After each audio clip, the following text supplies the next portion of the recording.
totally, it's been nailed as proof, but it can, there's a lot of stuff that radiation can do for us that it doesn't necessarily mean cancer and you're going to die. I mean, too much of anything will kill you, and we all know that. Too much of water can kill you, too much of anything.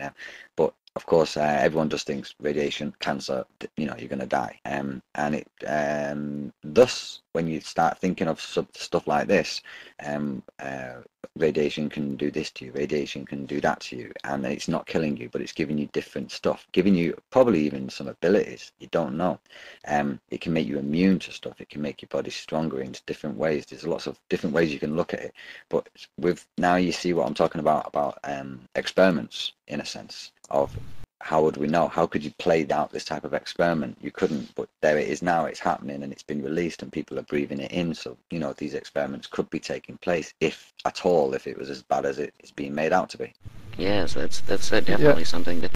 Yeah, actually the medical, how to say, theory in respect how radiation can be helpful or beneficial for the body is that it's compared with a kind of immune system stimulation, you know, comparable way with the mercury which they put into the vaccines, you know. So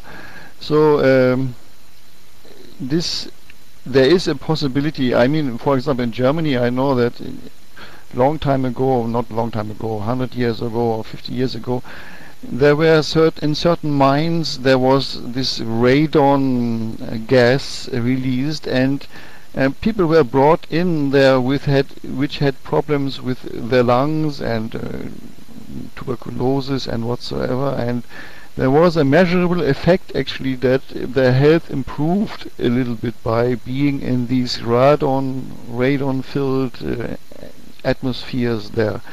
So as you said, Ski, some might be good, might be stimulating. Too much might be not very beneficial, you know. So it's a question what is what in that respect.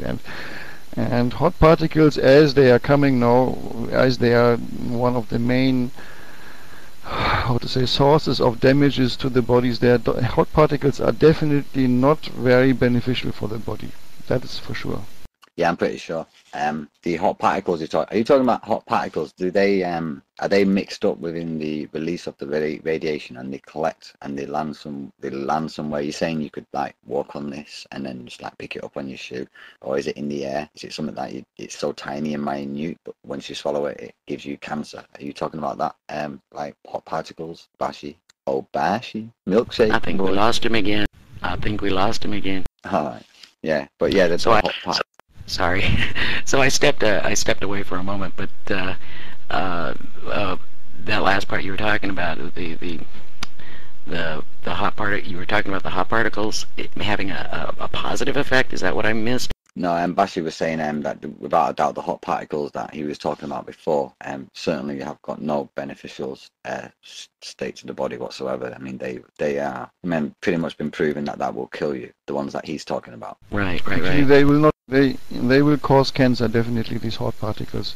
But radon, you know, inhaling atmospheres, it's more like a a whole body light dose radiation which is going into that, and so there might be some beneficial responses from bodies. I don't want to dispute that one, but the nature of radiation which is released through this process is definitely in any kind of scenario not very beneficial to the body. Definitely not.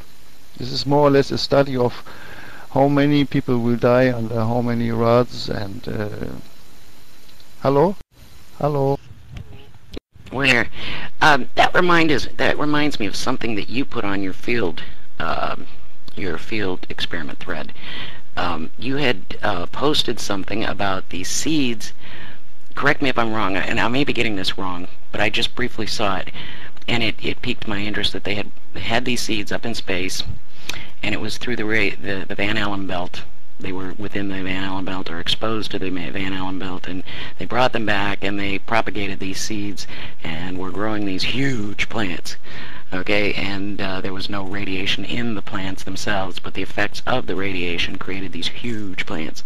Was that correct? And that I saw that, and maybe this is a similar type of experiment that we might be looking at here, or am I just completely off base?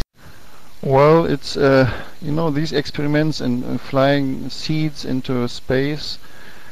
You have different effects. You have, of course, the external cosmic radiation, which is not anymore shielded by the atmosphere, and you have also the lack of gravitation. So you have, in that aspect, you have more or less two effects, which two causes of effects, and I'm not sure which one is affecting that the growth, the beneficial growth, actually. But there's one thing, one figure I remember is that they have a very low percentage actually of beneficial effects on the seeds. So you have more than 95%, yeah, I don't know, monster seeds, or the seeds were radiated to death, or I don't know. So that's the effect of that radiation, in my thinking, is not very so much beneficial on the seeds, actually. And I want to say also that what we are doing with our field experiment is we are not radiating the seeds. We are just letting them grow under a high tension electrical field. So there's a huge difference in these treatments, and of course also in the effects. And in my opinion, the way to go is not going through radiation and see what kind of mutations are there, and looking for the one which is giving you a bigger melon or whatever, because I think it's not the right way to do energetically, because it's it's not natural.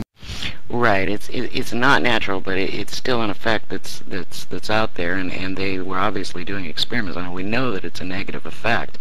That's an obvious thing, and the fact that there were so few percentage of seeds that actually were able to be tested and grown or propagated with that effect is obviously the answer to that. And yeah, I'm aware that your field experiment has nothing to do with radiation, but it's interesting that in the fact that they are experimenting with it and wondering what effects, maybe they're looking at what genetic effects that it has on the seeds as far as the ones that were propagated in the field. Oh, there we go, in the field of experiment. I don't know how much you could hear. Where did Don't know, Bashi. I think you quit talking, and I just kind of started talking. I see your green button is kind of like stuck on, and there's two of you here, but I don't know where you can get it. Yeah, last thing was the negative. Last thing you said was the negative effects of propagating seeds under radiation. Under the effects of radiation being obviously a negative and unnatural thing. Yeah, so what we are doing actually in our field experiment there is we are trying to avoid any artificial alteration of the seeds. What we are doing is we let these seeds grow in high tension electrical fields, and it seems as if some dormant already existing gene is activated through these fields, according to the book which we are using more or less as a blueprint for our experiments. And just today I made actually a post, and hello? Yeah, okay. I made actually a post because I made some statistics on my plants which are growing right now, which I have treated, and we have two experiments running, or two people are running experiments. Rose is running theirs and I'm running mine, and Rose is having a little bit problems. It seems as if her treatment is having a negative effect on the growth speed of her seeds, but this is just a trend for now. And what I have found actually was that it obviously depends on the voltages which I'm using. For example, I was treating the seeds of corn, of maize, it's called golden bantam, in two different electrical fields, and it seems that the lower field was having a negative effect on the propagation of the seeds, while the high electrical field, which was just double of the lower field, was having a little bit, you can say a beneficial effect. You know what? If I look at, of course, these just preliminary trends, and it's not statistical proof, but what I have seen so far is that the how to say, the biological activity of these plants for the high tension field is around 30% higher than that of the control group. So this is one of the preliminary trends right now which I am having. Interesting. I'm just wondering, Rose, are you using this question is for Rose if she's here? Are you using are you guys comparing how much voltage you're using? Are you guys using different voltages, or are you using 4 different voltages for the different experiments and so on? That's interesting. Well, I have just been using 45,000 volts, but I am testing lettuce seeds, which may not be recommended at all. It's just because of the setup I have here and not being able to plant outdoors very well. So I decided to experiment on lettuce seeds, and it is having a detrimental effect. The control group is doing much better than the treated group, but I am in the process of some other experimentation, and it may be that I should lower the voltage for these very, very small seeds, but I'm continuing to experiment. And what voltage are you using, Bashi? Can you? Yeah, actually, it's not the voltages which I'm using. I'm using electrical, how to say, the electrical field actually, which I'm using, and this is around, how much will it be? I have actually forgot the two numbers. I've calculated them, and I think it's around 3000 volts per centimeter for 2000 volts per centimeter for the first batch, which was affected negatively by the voltages, by the electrical field, and the other one is around 4000 to 4400 volts per centimeter, and this voltage seem to have a beneficial effect on the growth pattern. And what I did to find this one out was I was counting the length, first the leaves. If you have one plant, you just count first the leaf, and then for every leaf you measure the length of the leaf, and then you add them together, and you will have a number. And as the total length, the accumulated length of the leaves of one plant you can use it as an indicator for the biological activity that plant is having. And I measured every plant of the corn batches which I had and compared them, and in that one there is a trend, a clear trend to be seen actually, which I posted just a few hours ago on the forum, that this higher voltage or higher electrical field in which the seeds were first dry treated and then sprouted is having a beneficial effect. That second voltage, the higher voltage, is having a beneficial effect, while the lower voltage, which was half of that amount of the second of the higher voltage, was having a diametral effect, a negative effect on the seeds and on the sprouts.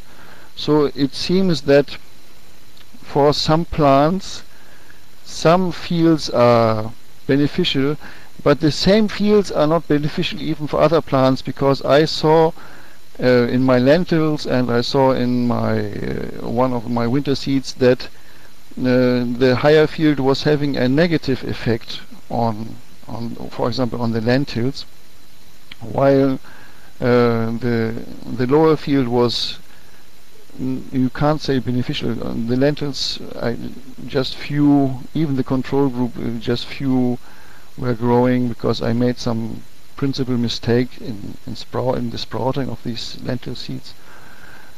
And so it's individual. You can't generalize it. You have some fields which, that was also in the book mentioned actually, that there are some fields which are obviously beneficial, and some fields are having no effect, and some fields seems to have a negative effect. It depends on the field strength and on the seed which you are using. One question, is this a continuous field that you're doing on there, or is it just in short, are you doing it at certain times, or is it just a continuous voltage going through it at all times? So what I've decided to use was a DC field. It means it's not an alternating electrical field, it's an electrostatic field. And the treatment was like, in the beginning, for 1 week I was using for 24 hours an electrical field on the dry seeds, a dry treatment of the seeds, of the dry seeds, for 1 week. And then from there on I was making different batches. I said, okay, I will have some seeds which I will treat only dry and then let them sprout normally without any field application. And I will use other seeds which I've treated dry, and I will sprout them in the electrical field also to see whether there's a difference in normal sprouting or sprouting in electrical seeds. And of course I will have a control group which I will leave completely untouched. So the sprouting of the seeds was also for 7 days under the same electrical field under which they were treated when they were dry. So it is a continuous field which is going for 1 week. Interesting. Rose, you doing the same thing? Is it a continuous field? Yes, it's a continuous electrostatic field, but I have only been treating the seeds and then attempting to grow them in an aeroponic system. But I have had questions about the chamber that I built, and it is enclosed, and I am using copper plates, whereas Bashi, his is open, and he is using metal screen for to transfer the electricity. And so I am, if you recall, I don't know if you had a chance to look at it, but I had some beneficial results with 110 and 220 AC experiments in a very small chamber. So what I've decided to do now is to test the chamber and run 220 through it, and with the alfalfa seeds again, and determine if this chamber works as well as the original chamber in 220 volts. So then I will know. Bashi thought that I might be creating some type of ionic problem due to the fact that the chamber is closed, and that perhaps I should cut some rectangles out of the sides to let some more air in. So I think I may do that next, but for now I want to know if this chamber works as well as the original small chamber on 220 volts, because that did have positive results. Just treating the seeds for 2, 4, and 6 hours created beneficial results in those first original experiments. Interesting. Very interesting. Now this kind of brings us back to the Fukushima thing a little bit, not really, but sort of. I'm just wondering what kind of effects all this radiation is having on the plant life around there. I know we're talking about what effects it has on human life and animals and so on. I wonder what kind of effects that it will have on the plant life. Anybody got any ideas in that area? I don't know, but a lot of people are selling some shit hot weed now. No, seriously, I don't know much about the plant situation and stuff like that. I'll have to leave that for your imagination. Yeah, I know I've seen 1 or 2 articles on how uh, people are concerned about buying fresh produce and vegetables, and I believe we talked about the rice being in the water. Rice grows in water, obviously, so I'm sure it's having some negative effect somewhere. Has anybody brought this to the attention of the government, and is the government doing anything about it? Number two. Yeah, the I had some fish the other day, and we bought. I realized I asked my missus, where's all this fish, and she said some of it's from the other side of Japan, most of it's from down south, and the one that we bought, it was imported from Norway. So just a heads up, Japanese are eating all Norwegian fish and imported fish from the rest of the world. Fish that's been sold or been picked up from near or anywhere near the north side or near the Fukushima area is basically being thrown away. So a lot of fishermen going out of business there. And rice. None of the rice is being bought from that area either. And it's not being sold on the black market either. It's not like farmers are, like I said, the Japanese won't just, okay, I want to make money. They've not got that they've not got that side to them, not being racist, but the Chinese, they would sell that, and they would try and bag it up and sell it and just get rid of it, and so they can survive and feed their family. The Japanese are not that desperate. They take high pride in their food and to be clean, and so that most farmers, when they knew it was curtains or it's too much or it's too bad, like I said, they just killed themselves. Japan's a very suicidal country. I just asked my missus why. They've been asking me on the radio about why people put up with this situation in Japan, and she just kind of said, because we're a suicidal country. Yikes. Well, that means they have a conscience then, if they're not selling this stuff on the black market. Obviously, they don't want to put this stuff out there. That's what it sounds like to me. So instead of selling it, they just give up. That's kind of sad. But it's good to know that they're not putting it out there for the people to eat. That's at least something of a positive nature. Yes, I've been wondering about the safety of seafood. So you say that none of that would get to the U.S. market, Skip? What, Japanese fish? Yes. Absolutely no chance. No chance whatsoever of any of the North Ocean fish or fishermen would be sending fish over to America, and I'm pretty sure Americans would have any interest whatsoever in buying any fish from Japan. So no, not at all. Well, as I also understand, and then some of the things that I've read, how true it is or not, I don't know, but and of course you want to believe what they're telling you is the truth, but that obviously fish swim around, and what a fish that was on the north side may now be on the south side. Obviously, after the contamination, they might just naturally know to leave, but yet still be contaminated. And I would think that any fish being sold on the market that is caught would be checked for radiation, as they say they are doing, I would suspect. Yeah, for sure. Fish swim, fish move and migrate. Yeah, but like I said, I don't know how many other people are, but when you look at the market and you look at the fish and you see where it's all been stamped, where it's come from, and I said, so what I was interested in, loads of imported fish. Where's the fish that's from Japan? And she showed me, and it was like really dirt cheap, and nobody was really. A lot of the old people, they just grab it. Oh, there's a bargain. They're not bothered. And yeah, so if you're bothered. Yeah, if you're bothered about it, don't eat it. If you're not bothered about it, they'll eat it. They can see what's happened with their fish. They can see no more Japanese fish. It's all imported. But that little section there, that's Japanese fish. Do you want to eat it? And a lot of old people are like, yeah, I do. I want to eat our fish. And you could ask them, they'll be like, I don't trust the other country's fish. So yeah, that's the situation on the fish, but it's a big thing in Japan. But even their sushi and everything, it's all being imported. So all the stuff, these sushi bars, they make it clear all this fish is imported from Norway and blah blah blah, other countries. They kind of advertise it, and yeah, because people are asking, people in restaurants do, where's this fish from? Where's this from? Where's this? Especially like salads. The salads has gone. Used to be a big thing in Japan. It was a big boom. Salads were great. They were making all salads. You got salad with every meal. And now, I always ask, where's this salad made? And they say down Kyushu, and I go, okay, I'll have a little bit. But I don't eat. When we leave Japan, we always just munch on salads. When we get to other countries, we just have loads of salads and eat all this fresh produce and stuff. And it's funny, it's like you look at the avocados in Japan and there's just like tiny, weird, ugly looking things. And we've just been to Australia where they've got proper, huge, fat, healthy avocados that like there's no bruises in them at all when you open them. And they taste different.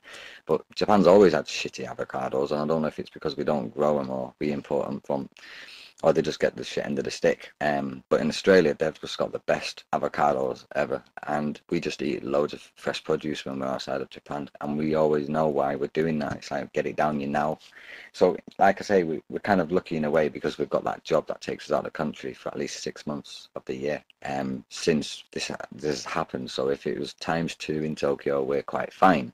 And if you're around 40 years old, then you can pretty much handle it. And, well, when I was a kid, I'm pretty sure at my age, we were going through the Chernobyl scenario, and I lived in Manchester where it rained a lot. And I must have been getting contaminated then from the Chernobyl scenario, and I've still got my hair. And pretty much Steve was in that situation as well. Probably that's why he lost all his hair. He was probably I was breakdancing. I wore breakdance hats all the time, so I kept my head covered. But I could have ended up saving my hair. Eh?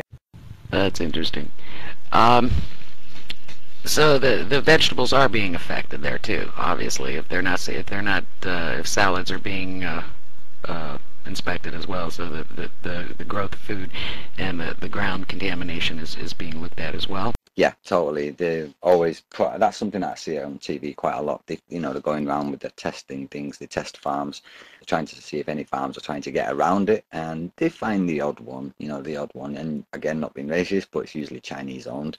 It's an interesting fact that I don't think a lot of people know, that straight after March the 11th, all the evacuated houses and stuff, the Chinese immediately came in and they all piled into Fukushima area, and they were everywhere, buying up houses, buying up land, buying up everything. They bought up loads of land in Fukushima. That's an interesting. I wasn't aware of that. Yeah, they're on it. They know what they're on it. They saw them prices go down and everything, and they said, right, let's grab this, and when it's all over, it'll all be mine, type of thing. But yeah, they were buying up all the houses. When people who were moving out, running, they were like, we'll take your house off you. We'll buy this land. Farmers commit suicide. No one's going to want to use that farm anymore. Chinese come in, buy the land. They're not there now, but they've just bought it. It's theirs. It's ours. So they bought it dirt cheap. Yeah, they were totally on it, but it was kind of annoying because the Chinese will always come over to Japan to make money, The Chinese go everywhere to make money. When they leave China, they go to another country, they go to make money.